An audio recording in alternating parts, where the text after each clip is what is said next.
Hollywood silver screen presenting compliance.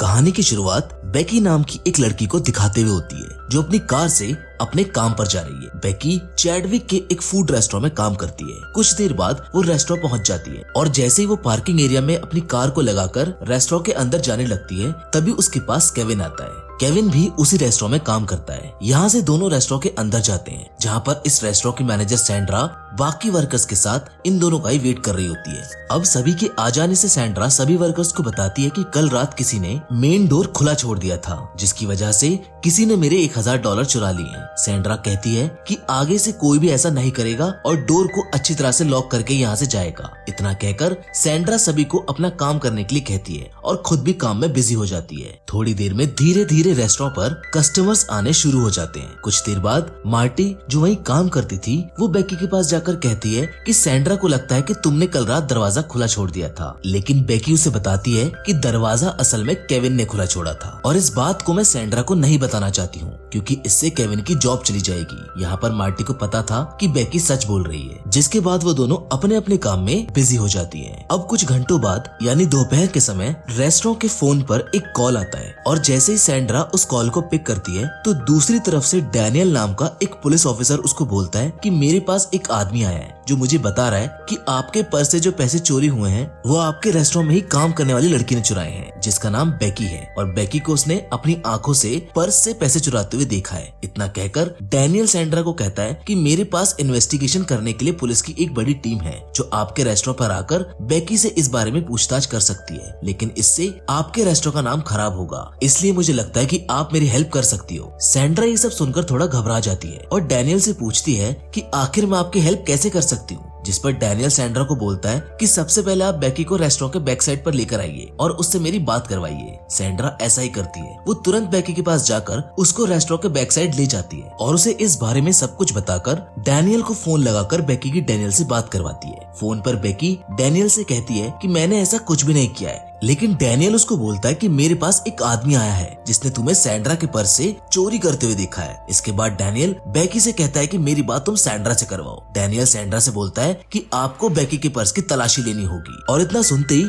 Sandra तुरंत बेकी का purse उठा लेती है। साथ ही में वो बेकी को वार्निंग भी देती है कि अगर तुम्हारे पर्स में मुझे कुछ पैसे मिले तो मैं तुम्हें अभी नौकरी से निकाल दूंगी। वेल यहाँ पर सैंड्रा बेकी के पर्स को चेक करती है, लेकिन उसे बेकी के पर्स में कुछ भी नहीं मिलता है। सैंड्रा डैनियल को बोलती है कि मुझे बेकी के पर्स में कुछ नहीं मिला, जिस पर डैनियल उसको बोलता है कि बेकी को रेस्टोरेंट में ही पकड़ कर रखो। साथ ही वो सैंड्रा को ये भी कहता है कि आपको मेरी फोन कॉल पर ही मदद करनी होगी। सैंड्रा उसको बोलती है कि बेकी ने पहले कभी भी ऐसा गलत काम नहीं किया है, लेकिन डैनियल उसकी बात का विश्वास नहीं करता है और कहता है कि अगर बेकी निर्दोष निकली तो इसकी जिम्मेदारी मैं खुद लूंगा और जो भी सजा मुझे कानून देगा मैं उसे कबूल करूंगा। जिसके बाद सैंड्रा बेकी की दोबारा से डैनियल से बात करवाती है और बेकी डैनियल को समझाने की कोशिश करती है कि सर मैंने आज तक कभी भी ऐसा गलत काम नहीं किया है और मैं चोर नहीं हूँ। ये सुनकर डैनियल बेकी को 2 ऑप्शंस देता है। पहला ये कि बेकी को चोरी के जुर्म में जेल जाना होगा और दूसरा ये कि बेकी को अपने सारे कपड़े उतारकर सैंड्रा को उसकी तलाशी लेने देनी होगी। ये 2 ऑप्शन सुनकर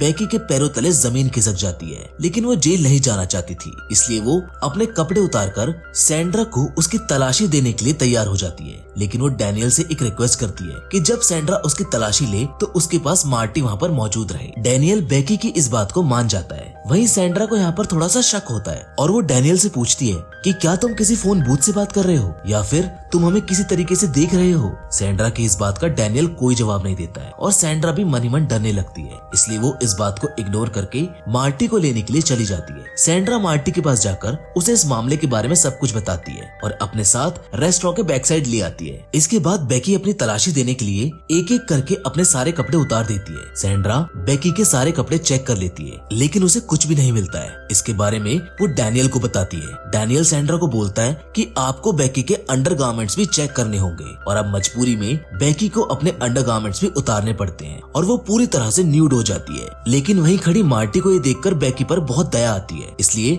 वो एक एप्रन उठाकर बेकी को पहना देती है। जिसके बाद डैनियल सैंड्रा को कहता है कि आपके रेस्टोरेंट के बाहर एक कार खड़ी है जिसमें आपको बेकी के सारे कपड़े रखने होंगे, जिन्हें मैं बाद में अच्छे से चेक करूंगा। सैंड्रा बेकी के कपड़े बाहर उसी कार में रखकर वापस आ जाती है, जहाँ वो मार्टी को वापस काम करने के लिए अंदर भेज देती है और डैनियल को कहती है कि आपने जैसा कहा था मैंने वैसा कर दिया। इतना कहकर वो डैनियल से कहती है कि अब मुझे भी अपने काम पर जाना होगा वरना हमारा धंधा चौपट हो जाएगा। जिस पर डैनियल बोलता है कि ठीक है, आप अपने काम पर चले जाओ, लेकिन बेकी पर नजर रखने के लिए यहाँ पर किसी आदमी को बुला लो। उसकी इस बात को मानकर सैंड्रा केविन के पास जाकर उसे इस बारे में सब कुछ बताती है और अपने साथ रेस्टोरेंट के बैक साइड ले आती है। अब सैंड्रा केविन को बोलती है कि तुम्हें बेकी पर नजर रखनी होगी, लेकिन केविन बेकी का बहुत अच्छा दोस्त है, इसलिए वो बेकी को ऐसे बिना कपड़ों में बैठा देख काफी गुस्सा हो जाता है और डैनियल को गुस्से से समझाता है कि बेकी चोर नहीं है, वो कभी भी ऐसा नहीं कर सकती है। जिसके बाद डैनियल केविन को बोलता है कि तुम्हें बेकी की तलाशी लेनी होगी,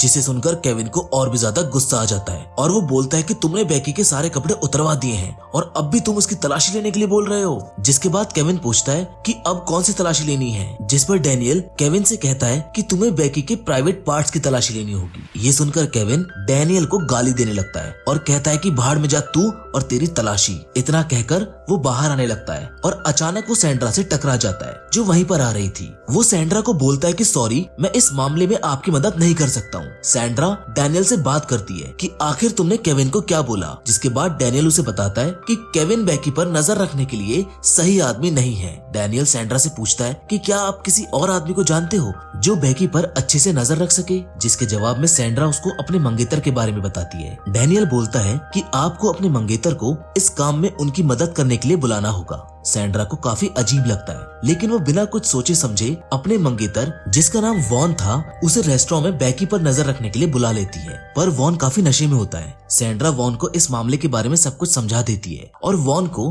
बेकी के पास नजर रखने के लिए छोड़कर वापस अपने काम पर चली जाती है। जिसके बाद डैनियल वॉन से कॉल पर बात करता है और उसको कहता है कि तुम्हें बेकी को एप्रन निकालने के लिए कहना होगा, लेकिन वॉन इतना भी नशे में नहीं था कि वो इस बात को ना समझ पाए। वो डैनियल को ऐसा करने से मना कर देता है। डैनियल वॉन को बोलता है कि तुम मेरी बेकी से बात करवाओ। डैनियल बेकी से कहता है कि तुम्हें अगर जेल जाने से बचना है तो तुम्हें वही करना होगा जो वॉन तुमसे कहेगा, और आखिरकार बेकी ऐसा करने पर मजबूर हो जाती है। उसे वॉन के सामने ही अपना एप्रन उतारना पड़ता है, जिससे वो पूरी तरह से न्यूड हो जाती है। जिसके बाद डैनियल बड़े ही घटिया तरीके से वॉन से पूछता है कि बेकी के बॉडी पार्ट्स कितने बड़े हैं, जिस पर वॉन कोई जवाब नहीं देता है। लेकिन तभी डैनियल वॉन को कहता है कि वो ऐसा इसलिए कह रहा है क्योंकि जिस आदमी ने बेकी को चोरी करते देखा था उसने बेकी के चेस्ट पर कुछ निशान नोटिस किए थे, इसलिए तुम्हें उन निशानों का पता लगाना है। जिसके बाद डैनियल को वॉन की आवाज से आइडिया हो जाता है कि वो नशे की हालत में है, इसलिए वो वॉन को कहता है कि तुमको बेकी को जंप करने के लिए कहना होगा, जिससे चोरी किए गए पैसे उसके प्राइवेट पार्ट से नीचे गिर जाएंगे। वहीं वॉन के कहने पर बेकी उसी हालत में जंप करना शुरू करती है, लेकिन कोई भी पैसे बाहर नहीं गिरते हैं। जिसके बाद डैनियल वॉन से कहता है कि तुम्हें बेकी के प्राइवेट पार्ट्स को खुद ही चेक करना होगा। वॉन भी अब बेकी से काफी अट्रैक्ट हो चुका था, इसलिए वो बेकी के प्राइवेट पार्ट्स को चेक करने लगता है। वहीं बेकी भी अब एक कठपुतली की तरह काम कर रही थी। जैसा जैसा डैनियल उससे करवा रहा था वो बिना कोई सवाल किए करते जा रही थी। वॉन बेकी के प्राइवेट पार्ट्स चेक कर ही रहा था कि तभी दूसरी तरफ से सैंड्रा उनके पास आ जाती है, लेकिन इससे पहले कि वो वॉन को ऐसा करता देख पाती वो लोग रुक जाते हैं। लेकिन सैंड्रा को वॉन पर थोड़ा शक हो जाता है, इसलिए वो उससे पूछती है कि तुम क्या कर रहे थे, जिसके जवाब में वॉन उसको कुछ भी नहीं बताता है। पर सैंड्रा डैनियल से बात करके उससे पूछने की कोशिश करती है, लेकिन डैनियल उससे बहुत प्यार से बात करता है जिससे उसे उस पर शक ना हो। इसके बाद सैंड्रा को लगता है कि शायद यहाँ पर सब कुछ ठीक है, जिसके बाद वो फिर से वापस अपने काम पर चली जाती है। और सैंड्रा के जाते ही डैनियल वॉन को कहता है कि तुम बेकी के बैक साइड पर थप्पड़ मारो। वॉन ऐसा ही करता है, वो बेकी को थप्पड़ मारने लगता है, जिसके बाद बेकी को काफी ज्यादा पेन होता है। डैनियल बेकी से कहता है कि तुम्हें एक और काम करना होगा, जिसके बाद तुम आजाद हो जाओगी और मैं तुम पर उसके बाद और कोई कार्रवाई नहीं करूंगा। डैनियल कहता है कि तुम्हें वैन के साथ इंटीमेट होकर उसे पूरी तरह से खुश करना होगा। ये सुनकर बेकी पहले तो हिचकिचाती है, लेकिन अब उसे इन सब से आजाद होना था, इसलिए वो इस घिनौने काम को करने के लिए तैयार हो जाती है। कुछ टाइम के बाद सैंड्रा उन दोनों के लिए खाना लेकर आती है, जहाँ वो देखती है कि बेकी और वॉन दोनों चुपचाप बैठे थे, जिसका मतलब ये था कि वॉन बेकी के साथ इंटीमेट हो चुका था और अब रात भी हो चुकी है। वॉन अपने किए पर बहुत शर्मिंदा था और उसका अब नशा भी उतर चुका था। वो बेकी से भी नजर नहीं मिला पा रहा था, लेकिन सैंड्रा इतना सब कुछ देखकर भी वहाँ पर ये नहीं समझ पाती है कि आखिर वहाँ क्या हुआ। जिसके बाद सैंड्रा डैनियल से कॉल पर बात करती है और डैनियल उसे बताता है कि वॉन काफी थक चुका है, इसलिए उसे घर भेज दो। जिसके बाद वॉन वहाँ से चला जाता है। वो कार में बैठकर अपने दोस्त को कॉल करके अपने घर बुलाता है और उसे ये सब बताता है कि उसने नशे की हालत में कितनी बड़ी गलती कर दी और अब उसे अपने किए पर पछतावा हो रहा है। वहीं दूसरी तरफ रेस्टोरेंट में सैंड्रा का एक दोस्त उससे मिलने आता है, जिसे देखकर सैंड्रा बहुत खुश होती है। वहीं रेस्टोरेंट के बैक साइड में बेकी अब देखती है कि इस पूरे रेस्टोरेंट में कैमरे लगे हुए थे, मतलब कि जो भी वॉन उसके साथ कर रहा था वो सब कैमरे में रिकॉर्ड हो चुका है। वहीं सैंड्रा हैरोल्ड को बेकी के बारे में सब कुछ बताकर उसे कुछ समय के लिए बेकी की निगरानी पर छोड़ देती है। जिसके बाद डैनियल जब हैरोल्ड से बात करता है तो वो हैरोल्ड को वैन ने जो बेकी के साथ किया था वो सब कुछ बता देता है और फिर हैरोल्ड को बोलता है कि तुम्हें भी बेकी के साथ इंटीमेट होना होगा। ये सब सुनकर हैरोल्ड तुरंत सैंड्रा के पास जाकर उसे ये सब कुछ बता देता है कि डैनियल ने वॉन से बेकी के साथ क्या करवाया है और अब वो मुझे भी बेकी के साथ ऐसा करने के लिए बोल रहा है। इतना सुनते ही सैंड्रा को अब यकीन हो जाता है कि डैनियल कोई पुलिस ऑफिसर नहीं है। वो तुरंत पुलिस को कॉल करके उनको इस सब घटना के बारे में बताकर वहाँ पर बुला लेती है। पुलिस सबसे सवाल जवाब करती है और जब पुलिस बेकी से पूछती है कि तुमने डैनियल को ऐसा करने से मना क्यों नहीं किया, तो बेकी बोलती है कि मैं बहुत डर गई थी और मुझे इस मैटर से आजाद होना था। अब इसके बाद पुलिस की इन्वेस्टिगेशन शुरू हो जाती है और वो अलग अलग शहरों में कॉल करते हैं, जहां उन्हें पता चलता है कि ऐसी घटना पहले भी कई जगह पर हो चुकी है। वहीं पुलिस को डैनियल के नंबर से उसकी लोकेशन का पता चल जाता है, जहां उन्हें पता चलता है कि डैनियल असल में एक टेलीमार्केटियर है। जिसके बाद वो डैनियल को इस जुर्म की सजा देने के लिए पकड़ लेते हैं। वहीं बेकी अपने साथ हुई इस बदसलूकी के लिए सैंड्रा को जिम्मेदार ठहराती है, इसलिए वो सैंड्रा पर कोर्ट केस कर देती है और कानूनी कार्रवाई के बाद सैंड्रा को गिल्टी ठहराया जाता है। सैंड्रा ने जो भी कुछ किया अपने रेस्टोरेंट को बदनामी से बचाने के लिए किया था, लेकिन इस वजह से एक मासूम और बेकसूर लड़की की इज्जत चली गई, जो किसी भी तरह से सही नहीं था। जिसके बाद हमें फिल्म में आगे दिखाया जाता है कि सैंड्रा एक इंटरव्यू दे रही होती है, जिसमें वो खुद को निर्दोष साबित करने की पूरी कोशिश करती है। वो बोलती है कि मुझे नहीं पता था कि डैनियल एक फेक पुलिस ऑफिसर है और मैं बस अपने रेस्टोरेंट को बचा रही थी, इसलिए मैंने वही करा जो डैनियल मुझसे कह रहा था। लेकिन सवाल अभी भी यहाँ पर यही है कि सैंड्रा को किसी अनजान की बात का भरोसा ना करके अपने स्टाफ पर भरोसा करना चाहिए था। जिसके साथ ही फिल्म यहाँ पर खत्म हो जाती है। मेरी नजर में तो सैंड्रा गुनहगार है। इस पर आपकी क्या राय है, आप हमें कमेंट करके जरूर बताएं। फिलहाल तो आज की वीडियो में